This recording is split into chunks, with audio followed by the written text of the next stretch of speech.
Hey, Jay. Hey. We're back. Yay. It's a new season. Mm-hmm. You have a new haircut. I do. I chopped like a foot of hair off. It was probably like 8 inches. Don't you feel like, though, that that's like such a big moment? Like when you do that, like you're actually getting rid of stuff energetically. Yes, I literally was. Yes. Yeah. That was the whole point of the haircut. Was just chop all the funk off. So you have new hair, new glasses. Yes. And new me. Yeah. And we are so excited to be back. Yes.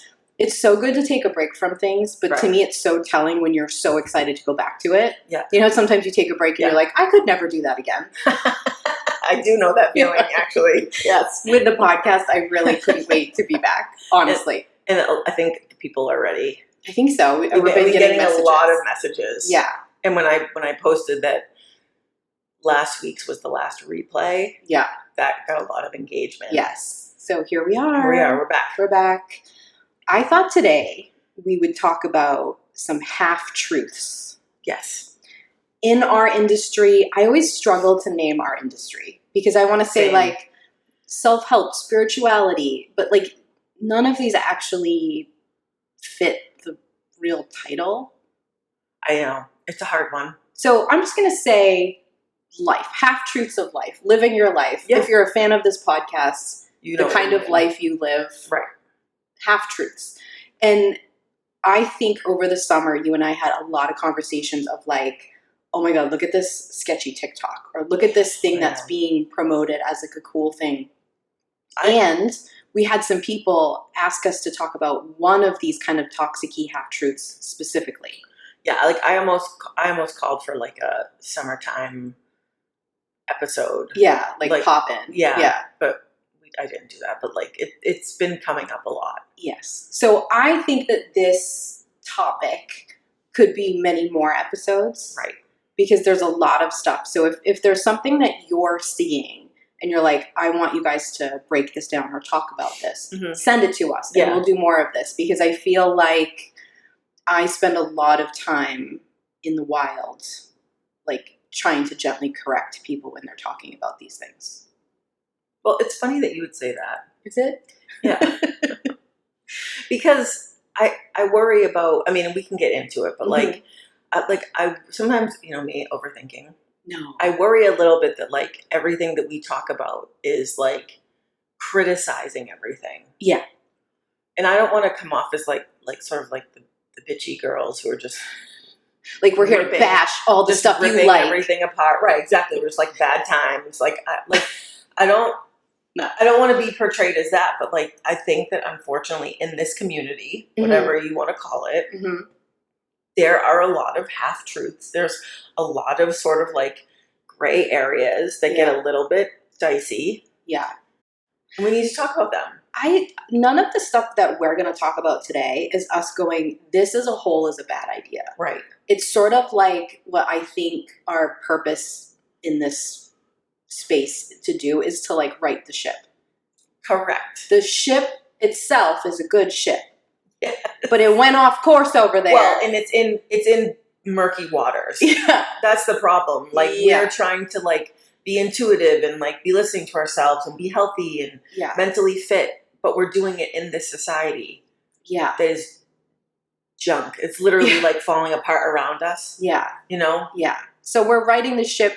We're trying to get to better waters. We're trying to maybe fix the waters. We're trying to do some ship repairs. We're trying to get on a better track. If we see it going off the track, we want to stop and tell you so that it doesn't end up hurting you. Because half-truths to me are more dangerous than like a whole total lie. Yes. Because that element of truth is gonna sit with you. Your intuition's gonna grab it. Pick it up. Yep. And some of these are designed to sort of take advantage of that. I mean, how many cult leaders have we talked about that the reason they're so dangerous is because there's real elements of truth and real concepts that they're using. That work. Right. And then they're sort of manipulating it. Exactly. It's the same thing with some of these concepts. Yep. Okay. So the first one, this is the one we were asked to talk about by a few different people. We've like tagged a lot. A lot. And especially our listeners from like England. I think this is even bigger there. Right. So it's lucky girl syndrome. Yep. So if you're on social media, I think especially TikTok or Instagram, you've probably seen especially over the summer, the lucky girl stuff. And like there's an audio that goes with it. Yeah, I thought about playing you the sound, but it's nothing very exciting. There's two of them that I went through and researched the TikToks. Mm-hmm. Real tough for me. I will say that I really screwed up my algorithm with some of these that I was looking at. I had the same worry when I was doing it I too. did. I was like, oh, Teal Swan is appearing again. Yeah. This is bad, you know. Yeah. So it's fine. The sacrifices I make for our podcast. I think that's actually an interesting point though. Like when you start doing things like that and then your algorithm shifts. Yeah. I think it's interesting to note those changes. Because when I was I was like sort of revisiting the Lucky Girl stuff. Yeah. And I all of a sudden was getting like, I was on conservative TikTok. Oh yes, which right. You know me. That's not the place for me. you. So I was like, not interested, not interested, not interested. Right. But like, very interesting to note that like you start going towards lucky girl affirmations, this type of thing, and now all of a sudden we're conservative. We're conservative, and we have toxic cult leaders. That's the pipeline. Yeah. So it's a slippery slope, right? And it's happening when you're not really noticing it. Yeah, it's sneaky. If you don't know who Teal Swan is because you didn't listen to our Teal Swan episode, go do that. But you might not know. Correct. That because again, she's a great half-truther. One of the best. Oh, she lives in the half-truth. Yeah. So like you might not know that you're getting sucked into something very dangerous. Super dangerous. Yes. Okay. So lucky girl syndrome, I'm going to tell you what it is. But first, I just want to say, in case you're really obsessed with it. Yep. There's nothing wrong with it. No, there's not. You can do lucky girl syndrome. No, I get it. When I'm like, I get sort of hyped up when I'm listening to it. I'm like, yeah, I'm a lucky girl too. Yes. Yeah. Do it.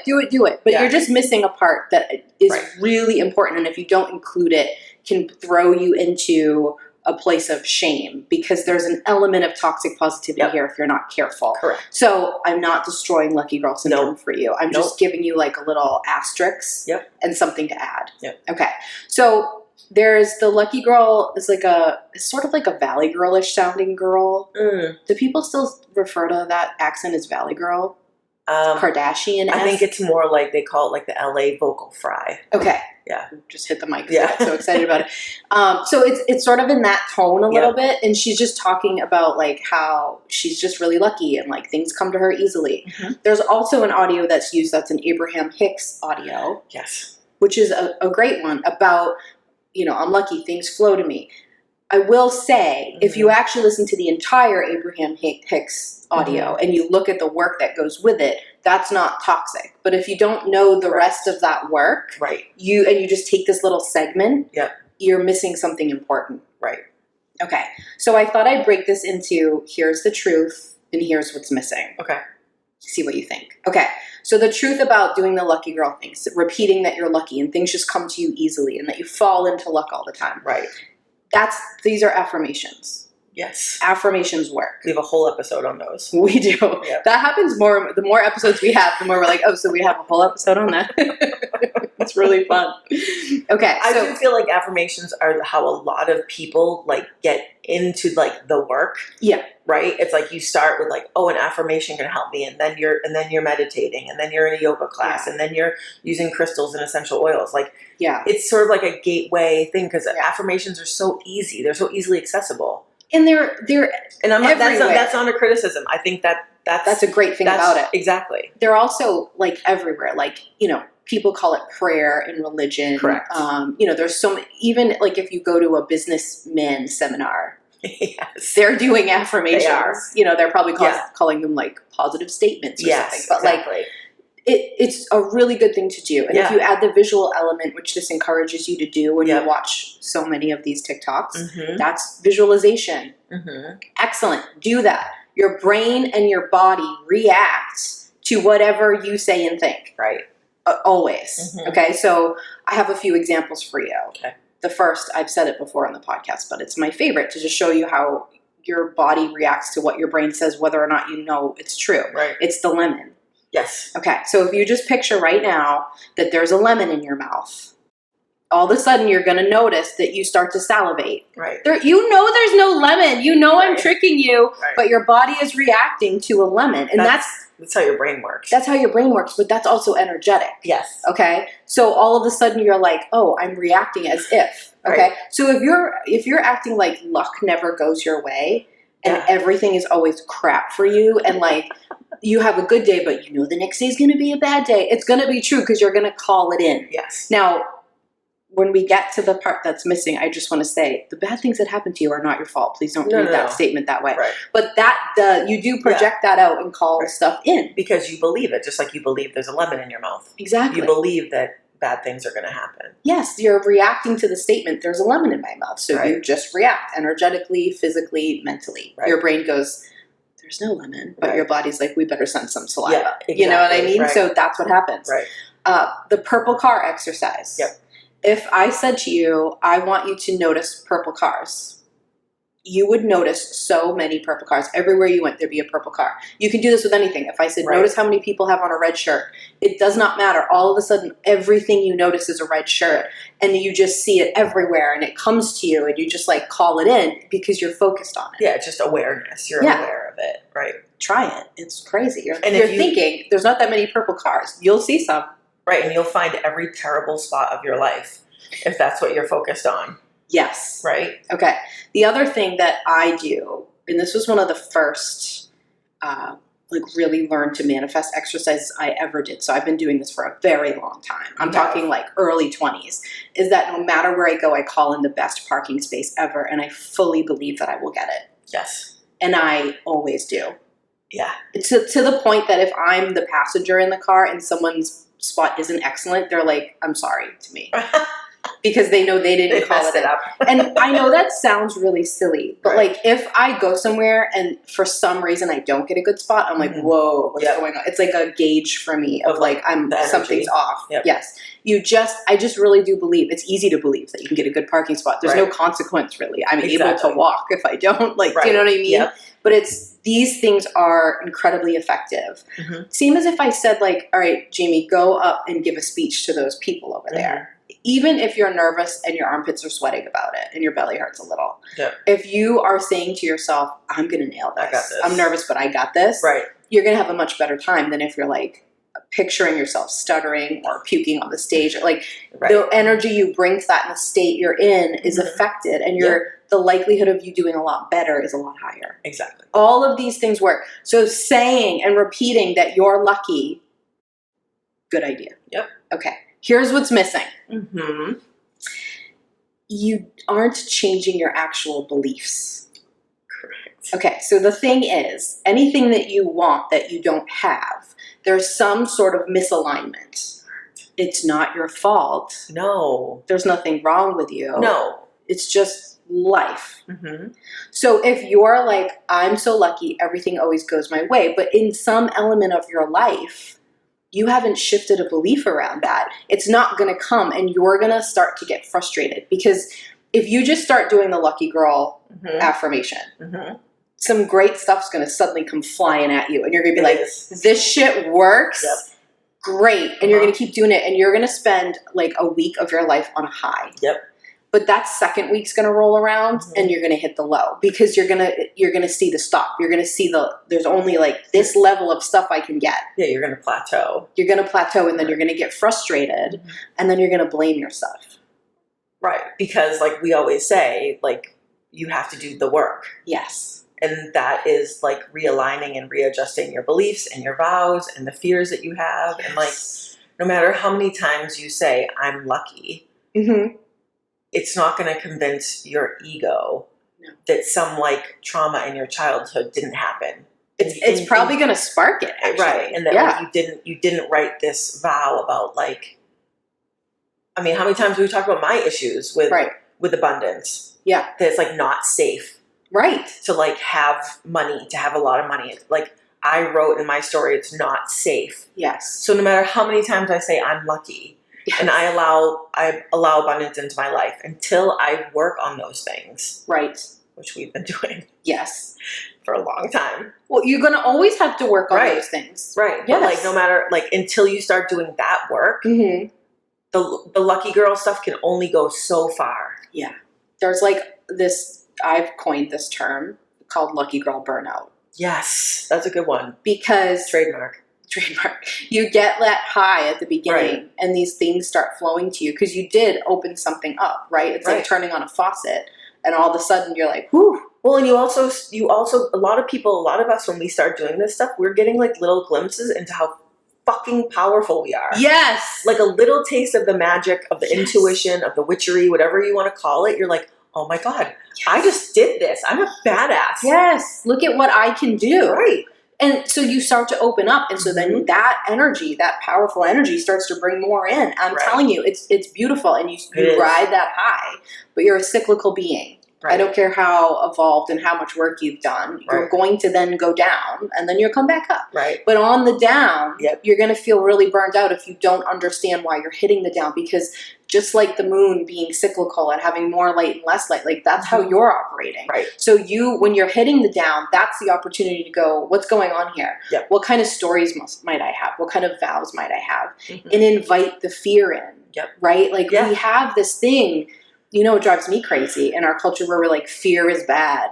Yeah, and like avoiding. And the lucky girl thing like borders on that to me a little bit, because you're like, just focus on the good. Don't think of the bad. Right, yeah. exactly. But it's like, actually, no. Like, I don't think you should be consumed by the fear. I think it's important what you do with fear, your relationship to it. Right. 100%. But like, see our episode on fears and desires, you know what I mean? But like, you need to listen to it, because you aren't going to ever get back up to the high if you don't get through the low. Yeah. Right. You'll just turn off. Right. Shadow work. That's important. Correct. And your fear is not the bad guy. It's not the thing keeping you from everything you want. It's just going like, hey, these are the ways we don't feel safe. Right. And then you can address them. Yep. Can I add a thing that I don't like about it? Yes. And this is not really the lucky girl thing itself. It's more of like a social media issue. But when I was going through and like just sort of refreshing on it, I found that I was very quickly very irritated by like, because like I think there's a whole portion of them that are like these quick flashes of like a matcha latte, and then like the Eiffel Tower, and these like quick hits of like what this life is supposed to look like. And like, it felt, my brain was like, it was just sort of quickly started sparking and spiraling into thoughts of like, you know, I wasn't like sad or upset, but I was like, I started to feel resistant. Like, like either I don't want this life. Like, this isn't what lucky girl looks like. I don't want this, like, this life, this Netflix life that someone's like showing. Or like, I'm never going to have that. Like, I'm never going to be on like the River Seine in Paris. And like, do you know what I'm saying? Yeah. Like, could I go to Paris? Yes, I could. But is that like on my bucket list? No. Right. But like, so it quickly, I think if you're not aware of those things, the lucky girl thing could quickly turn into like, fuck you. Right. And then you walk away entirely from the concept. And you're like, I'm not lucky for being lucky. Yes, it's like such bad energy. Well, it's sort of like what I was noticing, what I thought you were going to say, and I think you sort of said this too, is like, it's almost like you're being presented an aesthetic that you're supposed to buy into on a lot of the TikToks. And I don't think that that's like an intention. Like the creators were all like, let's get together and try to like really sell this like this like young white influencer lifestyle. Like there are a lot of different people. We all look different ways. We live different lives. We have different bodies. Like, I don't think that was like intentionally done. But I think what happens a lot on social media is like everyone sort of goes like, oh, that did well. That got a lot of engagement. Let me copy that. Correct. So like we sort of have this sort of like being sold something. And I think intuitive people get like a tummy ache from that sort of energy. And again, I don't think it's badly intended. No. But also that resistance, if you're just like drinking the lucky girl Kool-Aid, that resistance is gonna do one or two things. It's going to make you feel bad about yourself. Exactly. Or it's going to make you opt out completely, or both. Both. But if you understand that resistance and fear are part of it, that like that sparking it is probably going to actually teach you more and give you more in your life than just like the good stuff. Because then you can go, oh, why? Oh, I need to adjust this to me. Exactly. Then you're good. Right? Then it's going to work better. And that's not a lucky girl problem. That's like a social media problem. But it's definitely evident in these videos. If you search the sound, you can look through and you can see what we're talking about. Like they're literally, if you scroll, they're the same. It's like the same Yes. Cuts and flashes of, yes. it looks like someone's like Pinterest board. Exactly. Basically, exactly. Right? You know what I mean? And, you know, And that. my Pinterest board looks different. Right. Well, also, a lot of the people doing the sound are like 23. Well, that's what I mean. You know, so like for a 40-year-old woman, Right. ours is going to look a little different, Right. you know. I mean, I'm going to be like, a little more ooh, gothic, right? go to bed early. Put that on my board, you know, where they're like all night clubbing or something. Like, Right. it's just about what it means to you. But, you know, one of the things I wrote down is like, anything that doesn't feel like it's aligned for you, like when you start to do this and you're like, I'll never have that, I'll never do that, that's gold. Like, don't shut down there. Right. Lean into that. And when you can, like, it's Yeah. not like you need to, you're in the middle of doing something, oh, I gotta stop and lean into this fear. Right. Just note it and visit it when you feel like you can visit it, because that's important. Right. That's telling you Right. something's out of line there. Yeah, and you learn, like I learned, like when I like put the phone down and I was like, okay, what about that? What about that irritated me? What's Yes. what's triggering me here? You like acted as your own therapist for a minute. Right. And so like you start to Perfect. learn how to walk yourself through things like that. Yeah. What do I need? Right. Yeah. The other thing, I feel like if you were going to like place a bet on one of the problems I would have with this, you would place it on this. And because I do this, and I think people think it's a little annoying, but it's really, really important. I make everyone define all the words. Oh, you do. You love Okay. a def. I do. But here's, and I'm important. talking It's about, important. I'm talking about what lucky means to you. Mm. Okay. Mm-hmm. Because I did this a lot when I would see clients, and I still do this now when someone's telling me something that they want or whatever. I'll say, what does that mean to you? And they Right. look like, I don't know, I didn't define it. I'm telling you that not because I want you to repeat Webster's dictionary Right. It's not a definition. quiz. No, Right. I don't actually care what Right. that is. Right. If you understand what that term means, you're going to have much better luck using it, because words are spells. And if you don't have like what this spell means that I'm casting, an affirmation is a spell, right? Then you're not going to clearly cast it.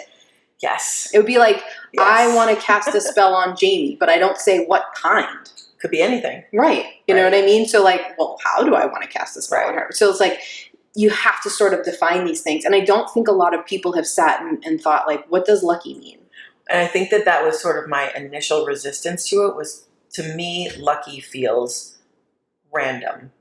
Oh, yeah. Lucky feels like, oh, that's just I'm gonna happen to like hit the lottery. I'm gonna happen to like this. Mm-hmm. And you know me, I'm like much more intentional. Yes. So for me, lucky doesn't feel intentional enough. It doesn't feel like there's any control in lucky. Right. Yeah. Exactly.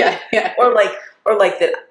I mean, again, see our episode on like worth and all that stuff. But like if I want it to be intentional, I want to feel like I deserve it. Like Right. things like that. Yeah. You know what I mean? I do. And, you know, the next thing I was going to say, Mhm. because obviously we feel the same ways, is where's the action?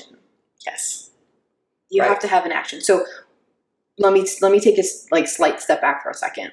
Define what lucky means and what it looks like. Like, Mhm. what does it mean to be lucky? And I know that might sound annoying, but like if you really do spend time, Yeah. even if you write out a whole thing and Right. then you like got it out of your head or you say it, like not everyone, writing isn't great for everyone, but whatever your tool is, like get it all out and then pick like 2 or 3 key words from Mhm. that. Like that's what lucky means to me, that you can just remind yourself. Right. Perfect. And like start to incorporate those other words into like what you're saying. Yeah, like when you're saying like lucky feels too random and like not in control. Right. And so like you could switch that to be like, maybe lucky is ease. Yes. Maybe it doesn't require more than just a simple intention. Right. And then I get it. Like just doing that little boop in Yep. your head, that little switch, Mhm. that will make the affirmation work a So 1,000 much better. times more powerfully. So much better. Do you know what I mean? Yes. Okay. So the action element to this. Yep. This is where the secret is missing too. And like I told you this, that I had read a couple articles and one of them was like the lucky girl syndrome is just rebranding of The Secret. And they keep rebranding this. Yep. Because The Secret itself is great. Like go read that. You should. There's a like watch the stuff about it. Mhm. Yes. But what The Secret I personally feel also misses is the action. Like you do have to take action to get the things you want. 100%. I know you don't want that to be true. I Me know. neither. I wish that you could just say beautiful affirmations Yep. and do the work behind the scenes, but you got to take a step forward. the lovely thing about action is that like there isn't a wrong direction to move. Right. We spend a lot of time being like, is this the right decision or the Right wrong choice, decision? right. You just have to move. Any action. Yes. Yep. No. Are the consequences different? Yes. Absolutely. Right. But you just have to do something to get like push yourself to do something different, because if you're in the same pathways, Yep. you're not going to get something different. Right. Okay. So Right. it also misses that, which is kind of also what The Secret misses. And I think when you leave that out, you really put your toes on toxic positivity. Yes. The other element here is, what if you stop and consider for a minute that the playing field for us all is not even here? Exactly. Exactly. We're not all in the same ship. No, we are not. You know what I mean? Like we're all, our boats are in different oceans. So to me, if you're talking to someone who's like experiencing incredible grief, or someone who's struggling to, you know, even afford food for their family, right?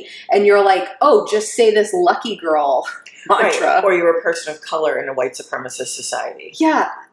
We're not starting at the same starting line. Like for me, a privileged middle-class white woman, to say this affirmation and call in a good parking space, that's easy. It's easier for me to do that than for someone who's not as privileged as me. So it's like, I feel like I know maybe like people get sick of us saying that type of thing, but too bad. Too bad. But it's also, if you apply it to yourself, in that like sometimes I see like these very wealthy influencers, celebrities even on TikTok, and they're kind of just like, you just have to believe it. Like you just write yourself $1 million check or whatever they're saying. And I'm sitting there like, it's so easy for you to believe it. It's so much harder. Like, do you know what I'm saying? Like, you need to account for that. And I'm not saying stop and don't do it because your life is hard. Or not be like, oh, I'm the victim, boo-hoo. Like, no. Not that either. But you got to acknowledge that here a little bit. So Yeah. I just think it's worth mentioning that we need to be careful of that. Yeah. Well, just go easy on yourself. Yeah. Like, so when it's not working the way you want it to work, you know, you take in all factors as to why it's not working. And that is one of them. And the not working part is where lack of direction in this is dangerous. Because what you're doing, if we're talking in like Jamie and Heather language, if you're repeating the lucky girl thing, or you're listening to the audio every day, you're casting a spell. Yeah. Okay. So you're casting a spell and you're calling stuff into yourself.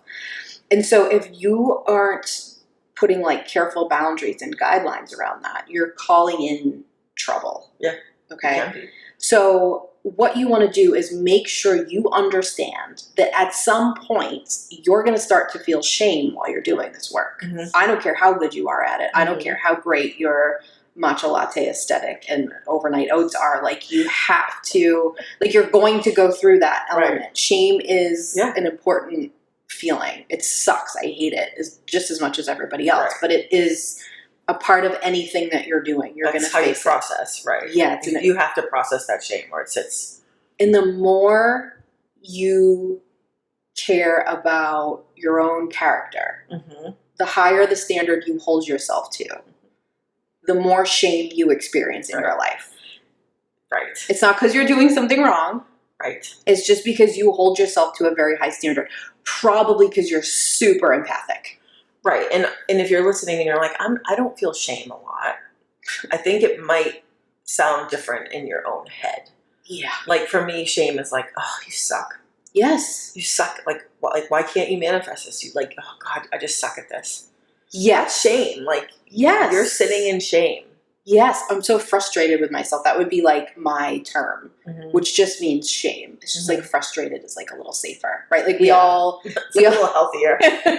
Right. I'm experiencing frustration with myself. Like it's but all you're the still same. being hard on yourself. You're still feeling ashamed of the outcomes. Yeah. Yep. And you might not sit in shame, which is great, but you experience it. You experience it every day. There's no one. I don't care if you are like Miss Therapy, Holistic, 2023.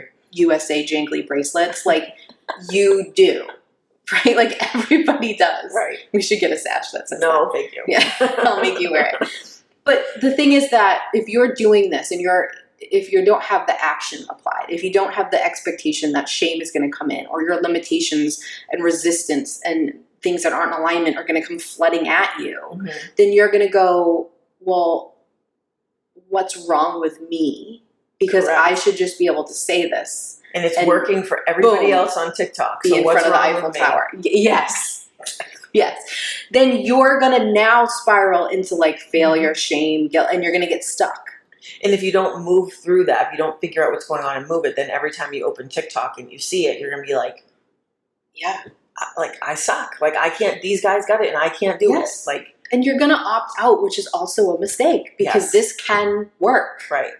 You're throwing, I don't know about the saying, the baby out with the bathwater. I don't know where that originates. Maybe I shouldn't say it. Like, is that Victorian age? Maybe. It sounds, maybe I just won't ever say it again. But I sounded like my mother when I said it anyways. But like, there is good here. You just have to apply the other parts. Okay.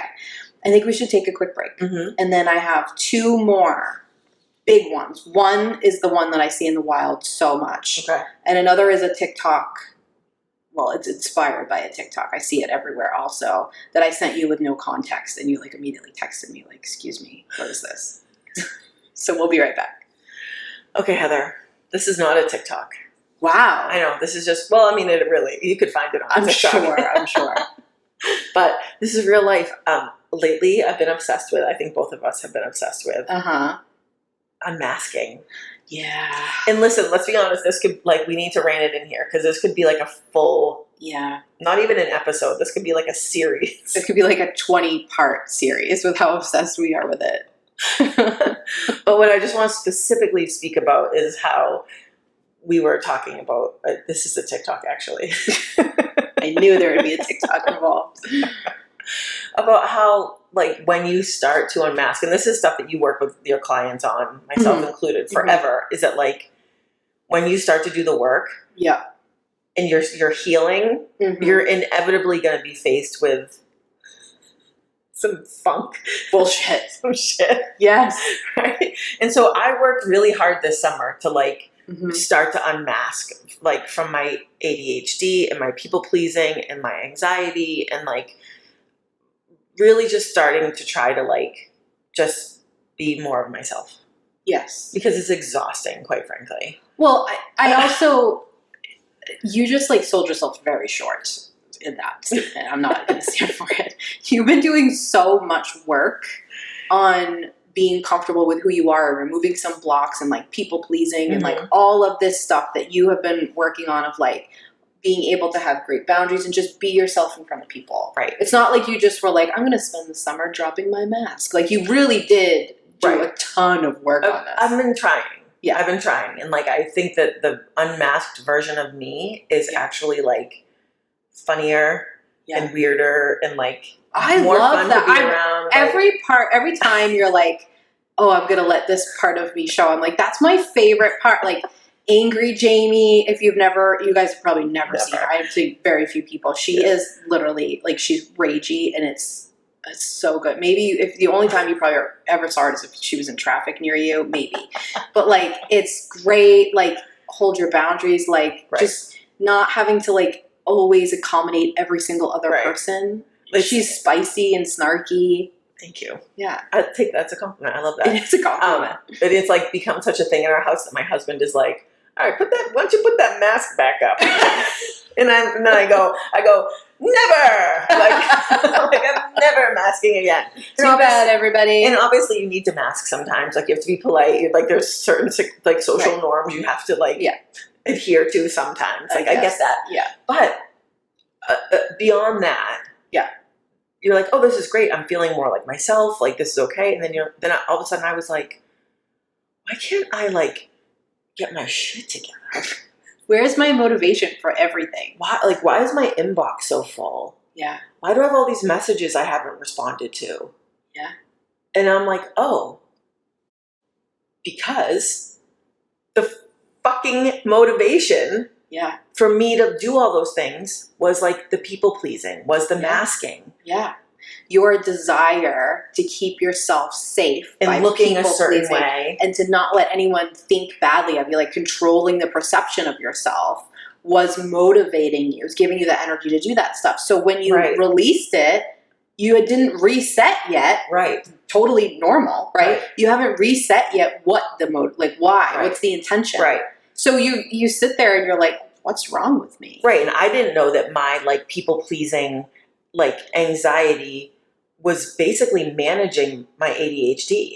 I had no idea. How would I have known that? Nobody knows that, right? No, Unless you know what I mean? Like it's a part of you since you're so young. Right. Like it's like in your DNA. It's Yeah. like, it's not like you'd be like, okay, Jamie, you have these issues, but like try to not use that for your motivation. Like, Right. That's not real. Right. Exactly. And No. that's not in your conscious No. thought. No. So now I'm like, oh, like now I'm recalibrating. Okay, Yes. what system can I put in place so that I'm replying to these emails, so that I'm getting back to these things? Yeah.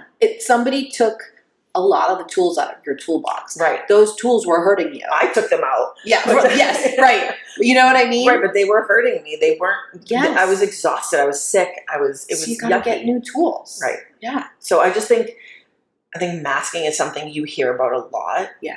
And I think a lot of people can mask. It's not just people who have autism or ADHD. Like I said, even if you're a people pleaser, you're constantly masking. I think everybody's always masking. I agree. I think the question is, what is the motivation for the Right. masking? Kind to yourself or not Mhm. kind to yourself? Right. Is it helping you or is it actually harming you? Yeah. Right. Because that is like leaves you very drained. If you are like around people, I mean, if you're an introvert like both of us, we Right. love the people, but they drain the shit out of Right. us. So like no matter what, we're going to be drained. But there's a different kind of drained. Yes. Do you know what I mean? Yeah. Where you're like, oh my God, that was just so, like, I feel empty. Right. That is because the masking was probably not for your benefit. Exactly.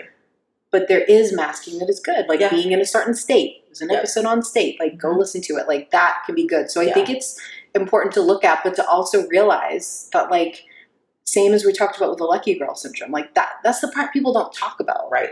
Like when you do this work, when you're Right. doing work on yourself and growing and evolving and learning and like making your life better, you also make it suck. Right. Right. And like you think like, oh yeah, I'm unmasking. Like, woo, look at this work Yeah. I've done. And then you don't realize that that there's going to be more work right around the corner Yeah. to sort of recalibrate your life Yeah. to what you're doing now with that stuff. And doesn't it make sense why your brain and your ego has so much trouble letting go of these things? Because Right. they're wired, like look what else they're supporting. Right. Exactly. You know what I mean? Right. Yeah. Definitely. So So let's know if you want to talk more about masking, but I just think like that's something you and I have been talking a lot about. Like, we could continue to talk all about Yeah. it. Yeah. Okay. All right. Okay, my next half truth okay. is forgiveness. She's evil laughing because we talk about this a lot. Okay. I literally just saw, sorry to interrupt, I literally just saw a TikTok that was talking about like regulating your nervous system mhm. and how like forgiveness, Yeah. like truly forgiving someone Yeah. can be like regulating to your nervous system because Yeah. it causes you such a like, you're in such a different state when you're holding on to stuff like that. Yeah, well, good point. Like, I'm not destroying the concept of forgiveness. No, We're not no, like no. saying No, don't forgive never anybody. Grudges forever. I mean, part of that really doesn't Well, appeal yeah, to me, that's to be honest with you. very But Yeah. forgiveness is a good thing. There's just and again, social media makes things hard as of late. In that, like, you're just getting clips of things. So Right. I also think that some of these people who are talking about forgiveness in this way that I find a little bit toxic, Mhm. maybe if they had more than like a minute to talk about, they would get to that. So Exactly. I don't mean that people are like peddling this bad Yeah. forgiveness, motto, but it does sort of happen. And this is the one that I see in the wild the most, because people will come to me because they'll be struggling to forgive like a toxic parent or an ex-partner that they have to co-parent with, or like, Yep. an in-law, or like something that like, or maybe if someone that was an ex-friend or a current friend, like, and the concept of forgiveness becomes so difficult and people start to feel really bad about themselves. So I want to talk about it. All right. Okay. So the whole concept that you should forgive people because it's forgiving them is not for them, it's for you, is true. But it's also a half truth. It sure is. You don't forgive someone for that because most people don't give a shit if you forgive them. Right. That I can think of 3 people without even trying that if they don't forgive me, good, fine. I could care fucking less. It's incredible. What does it do for me? Right. First of all, it was your fucking fault, buddy. Right. That's true. What I did was justified. Yep. Okay. To me. Yeah. To them, the story's different. But if they walk around the rest of their life not forgiving me for the thing that they think I did, fine. I lose no sleep. Sleep like a baby. See, and it took me a long time to feel like that about certain situations. Like for all of my life until very recently, I would have wanted everyone to forgive me. Yes. Right. Talking about people pleasing. Like the idea that someone would be walking around like mad at me. Yeah. That's a real big problem. Oh, in my 20s, that would have been devastating. I'm better with it now. Yes. So, but if you're listening and you're like, no, wait, I care, Heather. Like, I get it. Oh, and there are some people that I do, but I'm just saying, like, especially the people who, like, really are bullshit artists and, like, blame you. Yes. And you were the victim of them. All set. If you, in your mind, never forgive me, I'm okay with that. A shit. Right. I hope you have turmoil, to be honest. You deserve it. Work it out with karma. Love it. Okay? So the thing is, like, yes, forgiving somebody is sort of releasing the control they have over you. Correct. That you stay up at night and worry if they like you. Like, that is for you. Yeah, because you're holding the energy. They're not. Like, that worry is in your body, not theirs. No, they might have forgot who you were. Right. Good. Fine. Like, yes, that part's true. Yeah. Okay. Another element of this that is on TikTok, and we discussed one of these TikToks, is about holding grudges. My throat chakra is getting upset about holding grudges. Do I?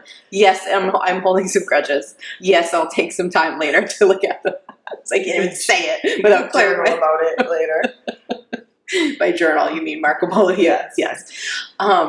So holding grudges is this thing that people talk about in this way of like, don't hold a grudge. And you and I kind of are like, hold a grudge. No, I'm gonna hold a grudge. Yeah, hold it so you don't need it anymore. Yeah, exactly. So is holding a grudge a great thing for you? Well, because you're now in that circle of toxic positivity that you talk about, because then you're shaming yourself. Why am I still holding this grudge? Why am I still mad? Like, I need to let this go. I'd be a better person if I would let this go. Right. No, man, if you're still upset, you're still upset, you still have a stomach ache about it, you're actively working on it. Like if you're really trying to move through it and it's still upsetting you, then you need to let that process. You can't just be like, I'm good. Yeah, because here's the thing. People who are accused of holding grudges, at least in my observation, are always women. Yes. Okay. Which is just accountability. All a grudge is you still being angry about something somebody did to you. That's what a grudge is. Okay? So if you did something to me yesterday, you better believe today I still hold a grudge. Of course I'm still mad at you. But even the term, like, you're holding it, you are kind of holding it, but you're also working through it. Right. And women aren't allowed to be angry. Like, their anger has to be, like, very carefully, like, molded and constructed, packaged, right? So you can't be angry at that person. No. You're still holding a grudge, and that's toxic. Except, no. You are supposed to cycle through your feelings, and you're supposed to get mad, and you're supposed to be sad, and you're supposed to be whatever the hell you feel. Well, and people are also, beyond that, supposed to apologize and take accountability, and you're not supposed to just let people off the hook all the time. Like, no. So if both sides aren't playing their parts, you get to be mad. Hold a grudge. Yeah. Maybe if you've been holding a grudge for, like, over a year. Year plus. I think the grudge just sort of, like, transmutes into something else. I do too, but if you're actively feeling, like, really angry after a year, I think that's a sign to you that there's a reason you can't let go of it, and you should discuss that with your therapist. I agree. I don't think you're doing anything wrong. No. I just think you need a little support. Right. Okay. My grudges become boundaries. Well, great segue, Jay. Oh, thanks. Literally perfect. I know you can't see because it's upside down for you, but my next bullet point says the difference between boundaries and barriers. Okay. Barriers are unhealthy and a lot of people discuss like holding a grudge against like a parent or a whatever, a friend or something, or a coworker, Right. as if it's a barrier. Yep. So you're just never going to speak to them, never going to look at them. They don't exist to you. Mm-hmm. Shut out. Oh, right? The no contact thing. Yeah. Okay. Boundaries are different. You can have a boundary that means you never speak to a person. Right. But a barrier is different. A barrier is like keeping you locked in a tower. Correct. A boundary is keeping a distance between you and other people. Right. So understanding that, we have a whole episode on this, on boundaries. We do. So I don't want to go too far into it, but also understanding how you're applying that to when you need to forgive someone, or you feel like you need to forgive someone, or you're holding a grudge, whatever that actually means. Right. Like, you know what I mean? Like, that's important. Yeah, make sure that it's actually being effective. Yes. Right. Okay, here's my truth and missing breakdown. Okay. Truth to this concept. You do forgive to release yourself from someone or something else having power over you. Yep. True. Mm-hmm. Okay. Holding a grudge, holding on to a lot of anger for someone is an energetic drain on you. Yes. True. Okay, here's what's missing. Forgiving someone is for you, but it should be on your own terms. Exactly. Okay? That is so important. If you think of forgiveness like you think of grief. So if you were grieving and I was like, it's been a week. Don't you think you should have let this go? Like, that doesn't make any sense. When you talk about grief, and I see this, like, I feel like it's kind of topical right now, where it's like, grief is a journey. Like, you feel mad and sad, and you're like, so is forgiveness. Yes. In fact, forgiveness and grief are like, they're cousins. I just said that with a weird accent. This is such an interesting point. Hold on. Okay. Hold on a second. I'm glad you like it.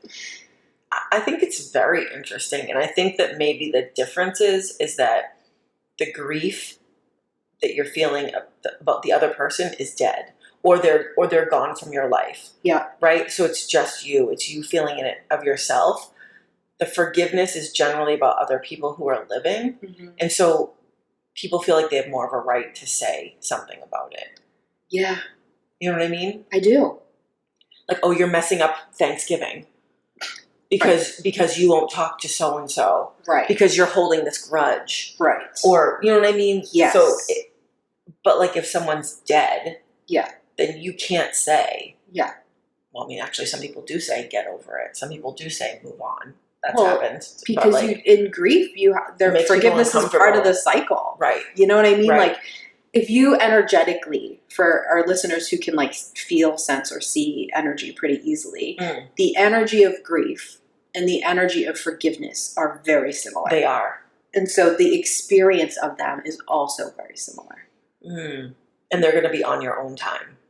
Completely on your own time and completely on your own terms. Okay? Like I said, if the grudge, the lack of forgiveness is hurting you, however long it's been, you're like, I need to let this go and I can't, then you should go get some help for that. Yeah. Okay? Like you would for grief. I mean, you should have help in your life anyways. Right. But you know what I mean? Like, go. But if you are still working through something that happens or is actively continuing to happen and you have to continue to adjust your boundaries and you're not to forgiveness yet, that's okay. That is okay. You're allowed. That's a very good point. Thank you. Forgiveness is how you release the tie. Okay. So the energetic connection, forgiveness is going like, I'm untying it. Right. Okay. Now you might form a different one with a boundary. You might never reform it, but it's the literally like cutting of a cord is what forgiveness is. Yep. Okay. Great. You can't forgive someone without cutting the cord, and you can't cut the cord without forgiving someone. So it's this real mind F that you have to kind of like murkily walk through. Right, because even if you think you're cutting the cord without forgiving, say you never speak to them again. Yeah. But if you don't actually forgive them, the cord's still attached. You're still feeling all that stuff. Exactly. It's still there. So you never speak to them again. But it's still living inside you. Yes. Or you're like, I'm going to forgive you, but you don't cut that cord. And again, you can find a new one, but you don't do that, then you're not actually going to forgive them. No. because all that resentment or pain or whatever is going to still be there. Exactly. Interesting. And there's no one right way to do it. Same with grief. You forgive how you need to forgive. Yes. Don't ever let someone tell you that your forgiveness needs to look a certain way or be on a certain timeline. No, that's manipulation. Exactly. Right. Exactly. Okay. I have one more. Okay. This is a TikTok. Mm-hmm. This is the one I sent to you without any context. Right. Typically, if I'm sending you a TikTok that I disagree with, don't like, think is trash, I say that. say, but I didn't on this one. Okay. I promptly got a text, I think, of like, what? What the hell?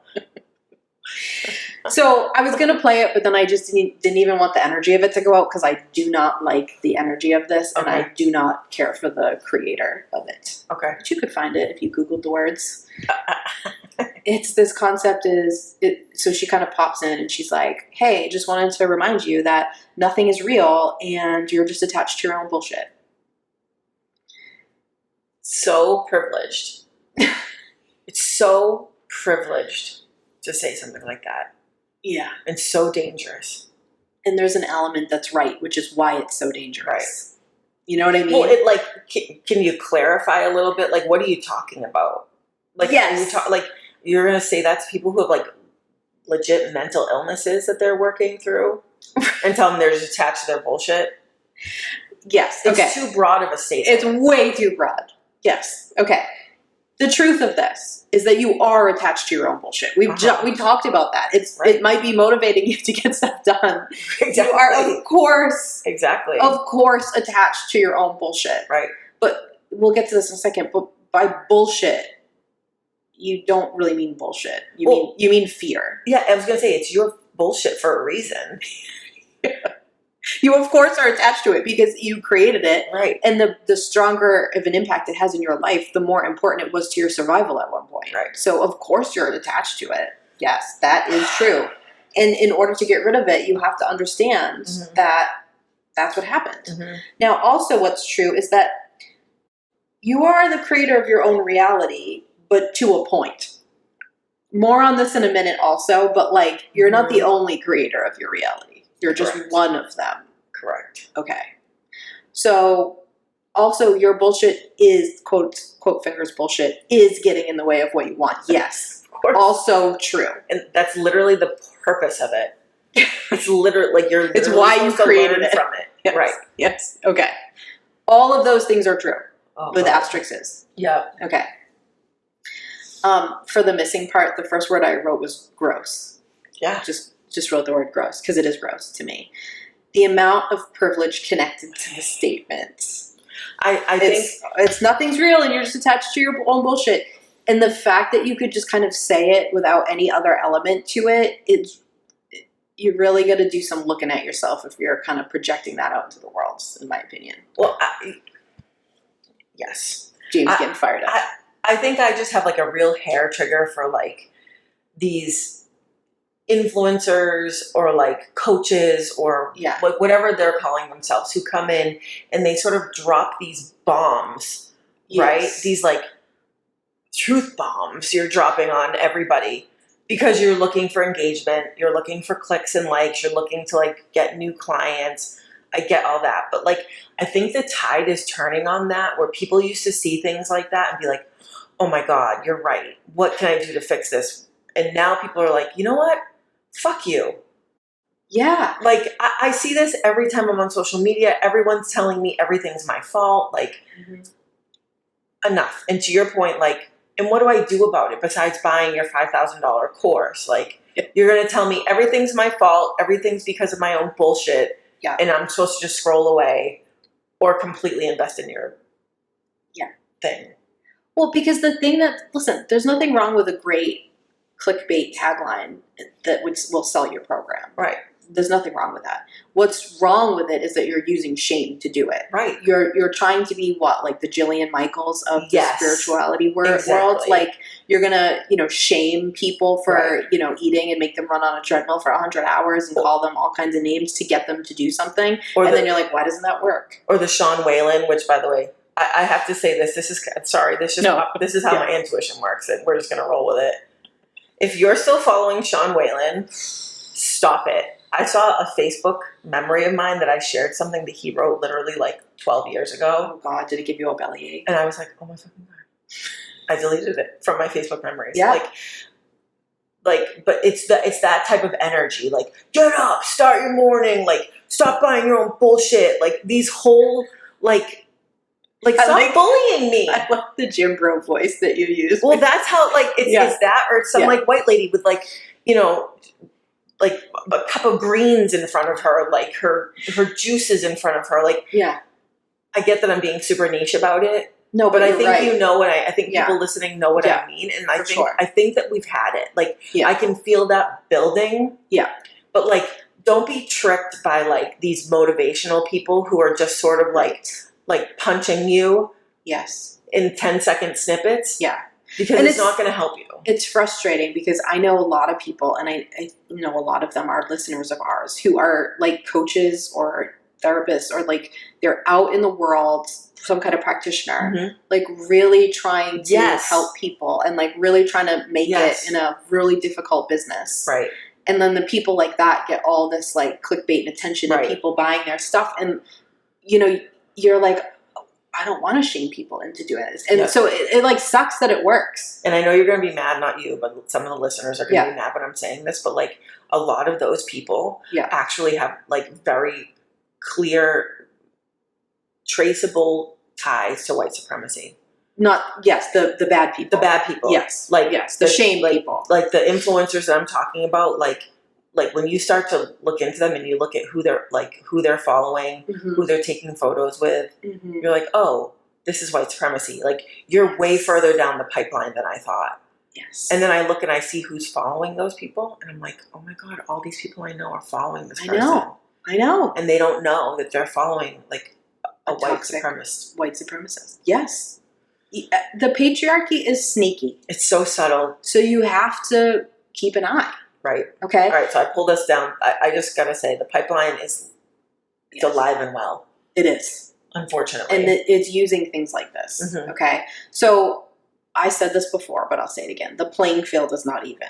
So to just, like, make that statement and to think that, like, even for me compared to somebody else, that should just apply like a blanket statement is ridiculous. Exactly. And it's just trying to make you feel shame.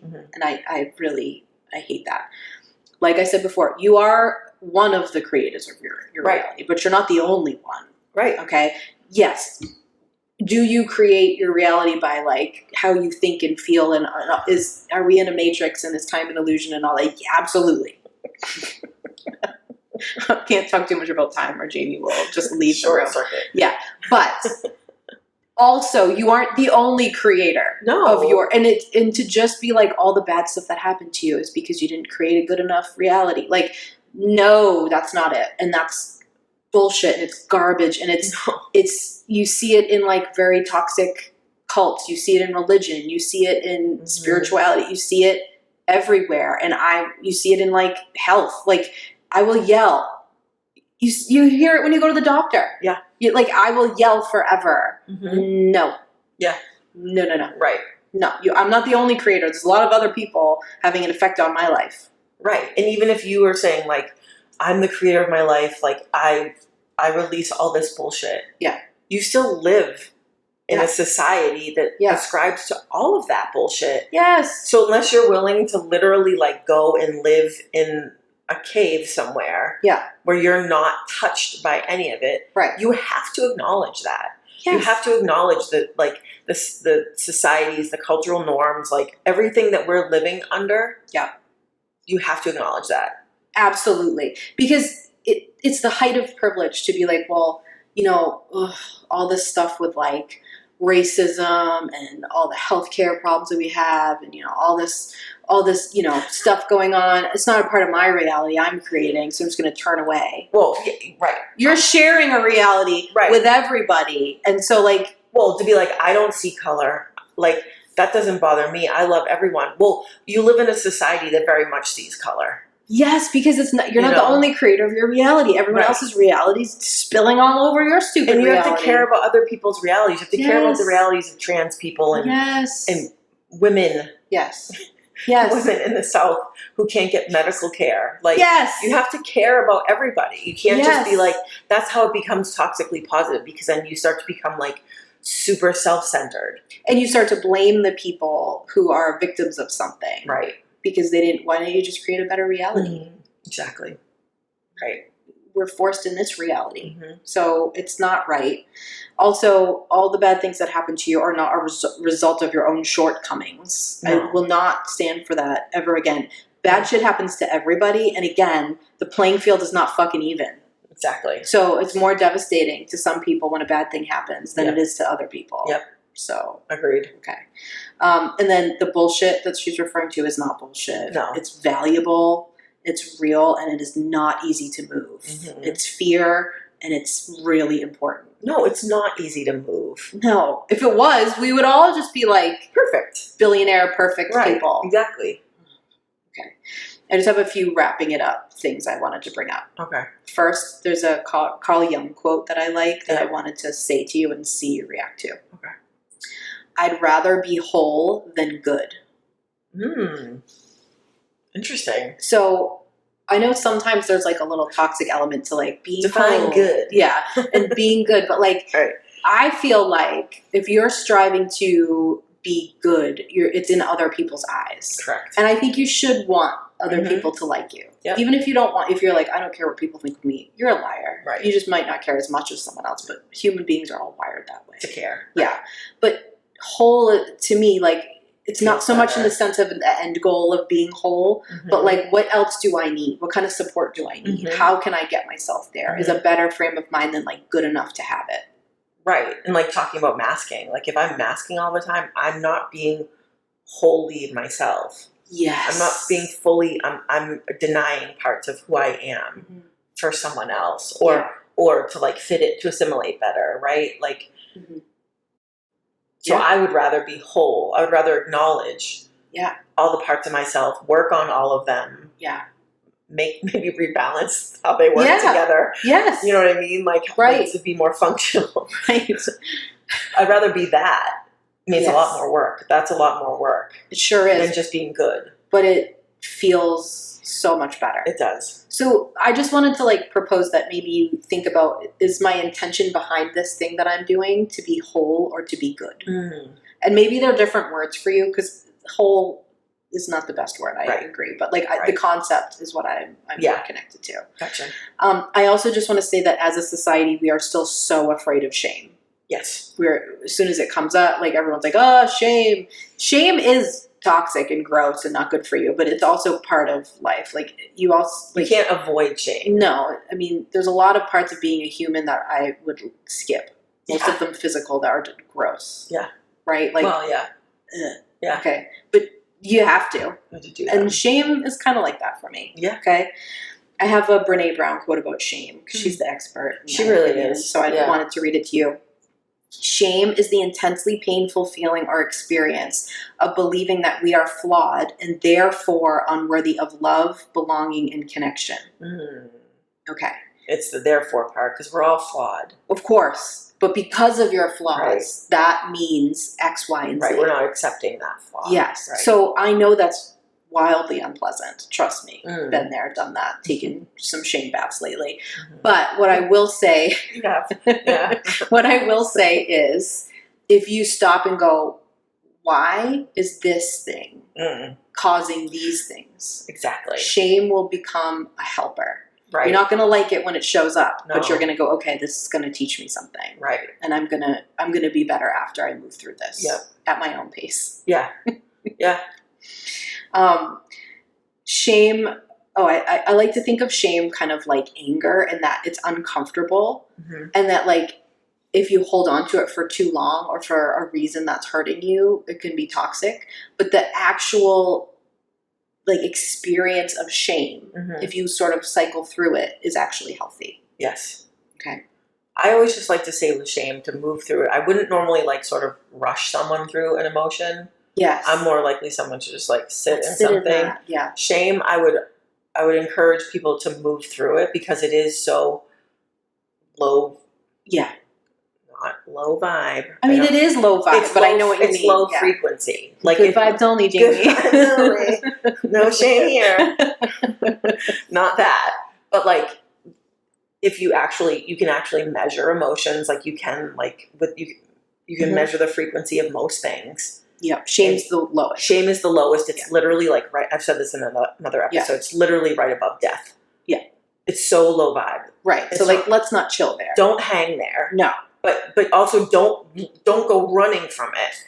Yeah. Because your body's going to pull you back to it because it has to process whatever it is that needs to be processed. As soon as shame is like, do you remember in old school Mario when you'd be in the castle level and the ghost would be behind you, but when you turned and looked at it, it would stop. As soon as you turned around, it would come and get you to try to kill you? Yes. That's shame. That is such a good analogy. I just came up with it right now. It was incredible. Okay. It's right up my alley. I mean, I'm on board with that one. Okay. Yes, it's exactly like that. Okay. But the thing is, as soon as you turn and look at it, and like, look, every moment is not safe to unpack it. No. But as soon as you ask yourself the question of like, okay, why is this flaw or place I need support causing me to feel shame. These ways? The shame, the ghost, it goes away. Right. Okay. Will it like maybe creep back and you have to like sit with it for a second? You don't have to like sit and like cry. I mean, you can, but like it can just be a couple seconds. Yeah, just to acknowledge it. And then you just sort of maybe contemplate it. But literally as soon as you turn and look at the ghost, it stops chasing you. And you're like, okay. And then you can move on to the next steps. Exactly. But like while you're being chased, as long as you're being chased, you can't do anything else. You're just going to feel like you're being chased, like you're Mario running. And then your nervous system is on fire. Your nervous system dies. Yes. Yes. I like to think of shame similar to fear in the sense of like, if you're driving in your car and one of like a dashboard light comes on that there's something wrong, that's not a good time. No. It's probably signaling a bad day. Yeah. I mean, if it's like windshield wiper fluid, it's not a big deal. But you know what I mean, right? To me, I'm always like, what the hell is that symbol? Yeah. Right? But even though that's going to cause you to have to like take some time out of your day and maybe spend some money, it would be better to like deal with the light when it comes on. Correct. Than to ignore the light and then have your engine blow up or like whatever. You get a much bigger problem. Yes. So if you kind of think of it that way, I think it's helpful. Agreed. It's certainly an inconvenience. Yeah. Okay. Sometimes it's helpful to think of why you'd want someone else to feel shame, to understand your own definition of it and your own triggers for it. Interesting. So wow. Everyone's reasons for feeling shame are unique. It's like a fingerprint or a snowflake. Right. Like even if you're similar, it's like coded different in your body, right? Like, but there's some stories that you have that make you less worthy of love or belonging or whatever else in other people's eyes. And those are the things that cause shame the most. Yep. For For me, I always want everyone to think I'm capable. And if people don't think I'm capable, I end up feeling a lot of shame. Okay. But someone else might not give a shit about that. They, you know what I mean? They care about something different. Right. So I know that being seen as incapable triggers a lot of shame about myself. Right. Okay. So when you think like, just imagine someone just like annoyed the shit out of you. Okay. You were just in traffic and someone was just driving. This is a good example for you. For me, yeah. Driving like an idiot, cutting you off, making you miss a light in the wrong lane. Okay. You have a moment, because you're human, and it's not just you, I'm just using you as an example, of wanting them to feel shame. Right. You want them to feel bad about themselves. Right. Okay. Why? And about what? And that will tell you what you feel the most shame about in your life. Gotcha. Do you know what I'm saying? Yeah, you're smiling. Like, I know you know why. answer. Yeah. So, I know it too. But it's like you have to look at like why it is with other people and it will just boop, show you. But your ego, when you go to like, why would I feel shame? Will be like, we're going to hide this in a riddle. You know what I mean? Well, exactly. Because it doesn't want you to look at that. Like for me, I'm going to be frustrated with somebody who has said they're going to do something and didn't like deliver on it, because that reads to me as like not capable and not, you know, I was relying on you and that's hard for me. So obviously I apply that to myself even more than other people. Exactly. So use that tool to help you understand it. Love it. Okay. That's a good one. Just to quickly summarize, if you are out in the world and you're doing affirmations or work or forgiveness or trying to get yourself out of your own way, and the thing that you're doing is bringing a lot of shame in, red flag. Yes. Okay? Yep. It's probably just missing something. Yeah. So just think about You don't have to quit. Just reassess. Reassess. Yep. And remember, you're supposed to feel bad things and good things when you're Yes. doing any kind of work. Like, there's no affirmation that's going to just call There's in no like quick fix. shiny good things. No. And No. you're not going to like learn this one lesson and then everything in your life will be great. If you just like click on to like one more click to healing. That's not real. I mean, that'd be cool. It would be great. But and we all believe that in some way, somewhere in our beings. Hope. Yeah.